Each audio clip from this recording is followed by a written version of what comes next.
शुक्लाम्बरधरं विष्णुं शशिवर्णं चतुर्भुजम् प्रसन्नवदनं ध्यायेत् सर्वविघ्नोपशान्तये।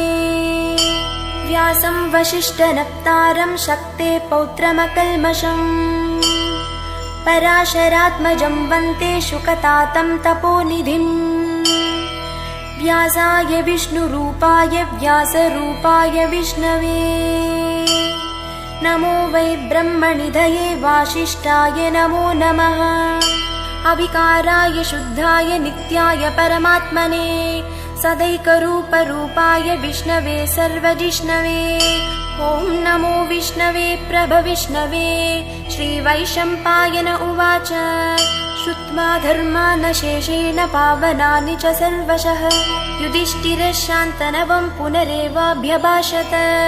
युधिष्ठिर उवाच किमेकं दैवतं